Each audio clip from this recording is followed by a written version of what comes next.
Félix Tshisekedi, qui a finalement été proclamé vainqueur. Depuis, il continue de revendiquer sa victoire au Congo et à l'international.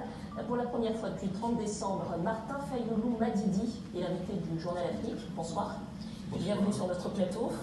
Alors on va évidemment évoquer la situation de la RDC et l'avenir de votre coalition politique, la MOCA, mais d'abord vous êtes en tournée en Europe, Allemagne, France, Suisse, États-Unis bientôt aussi, pour continuer à revendiquer la victoire à la présidentielle. Concrètement, comment ça se passe? Vous rencontrez et dans quel but? Je rencontre tout le monde, je rencontre les officiels du pays, je rencontre toute personne qui aime les Congo et qui pense qu'il faut parler de cette question. Je rencontre les Congolais vivant à l'extérieur dans ces pays, je rencontre des ONG, j'ai été à l'Union européenne et je rencontre toute personne qui pense que la situation du Congo l'intéresse. L'objectif, c'est d'obtenir quoi? L'objectif, c'est de faire savoir à tout le monde que la démocratie, ce sont les principes qui la guident et non autre chose. Et que ces principes sont les mêmes en Occident qu'en Afrique et au Congo. La démocratie, c'est la règle 50 plus 0,1. Vous avez obtenu des choses de ces partenaires que vous voyez? Vous avez obtenu des choses jusqu'ici? Il n'y a pas à obtenir des choses, c'est l'essentiel, c'est de faire savoir à tout le monde que les principes ont été bafoués au Congo et que les gens doivent s'éraviser pour que tout le monde parle le même langage, le langage de la démocratie, le langage des principes et non les personnes. Ce n'est pas les personnes qui comptent, c'est les principes qui comptent et ces principes doivent être respectés au Congo. Au départ, le résultat de la présidentielle a été contesté par l'Église catholique, par certaines chancelleries diplomatiques et même par l'Union africaine avant qu'elle ne se réalise. Et puis tout le monde a fini par reconnaître que Félix Tshisekedi était le chef de l'État en RDC. Quel est l'intérêt, politiquement, j'entends, de continuer à voyager pour revendiquer une présidence à laquelle vous ne pouvez pas accéder? Écoutez, tout le monde a reconnu, non, tout le monde a pris acte, on a pris acte, et avec beaucoup de citations, et je pense que tout le monde se sent aujourd'hui gêné. Et on ne peut pas voler à un peuple sa victoire, on ne peut pas voler à un peuple sa liberté, sa décision. Et c'est ce que nous voulons faire comprendre au monde entier.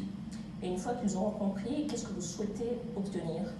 Mais les peuples congolais souhaitent, obtenir, récupérer sa victoire. C'est la victoire du peuple. On ne parle pas simplement d'élections ou d'élections présidentielles, on parle de toutes les élections, surtout les législatives. Concrètement, comment est-ce que ça pourrait se manifester? Vous souhaiteriez qu'il y ait un engagement de la communauté internationale pour démettre celui qui a l'impérium de fait? Mais il n'y a pas à démettre, il y a à reconnaître que les résultats ont été fabriqués. Et ces résultats fabriqués ne requièrent pas l'assentiment du peuple congolais. Et si on continue dans ce sens-là, on aura autre chose que la paix recherchée. Les Congolais ont besoin de la tranquillité, de la sérénité, de la paix pour demain retrouver son développement. La MOCA, que vous avez représentée à la présidentielle, ce n'est pas un parti politique, c'est une coalition électorale. Là, le processus électoral est terminé. Le camp Kabila contrôle l'essentiel des institutions, Assemblée nationale, provinciale, Sénat. Est-ce que vous allez développer une stratégie commune avec la MOCA pour continuer d'exister politiquement, ou est-ce qu'on peut déjà considérer que la MOCA est morte? La MOCA il existe, le processus n'est pas encore terminé. Vous avez vu avec les sénatoriales, M. Kabila a eu presque 90% de sièges au Sénat. C'est anormal. Et nous pensons qu'il faut continuer parce que...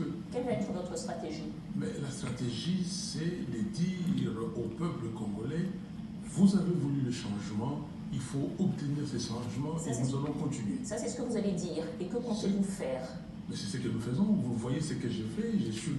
J'ai été partout, la première étape au Congo, pour faire comprendre à ces peuples-là que votre victoire a été volée. Et préparez-vous, on se prépare parce qu'il y aura un soulèvement populaire. Ne vous inquiétez pas et ne pensez pas que le peuple congolais va laisser sa victoire être volée. il y aura un soulèvement populaire et le peuple congolais se prépare à ça. Si partout ailleurs, au Venezuela, on accepte qu'on refasse les élections, pourquoi on n'accepterait pas qu'au Congo, on refasse les élections? Nous demandons la vérité des urnes.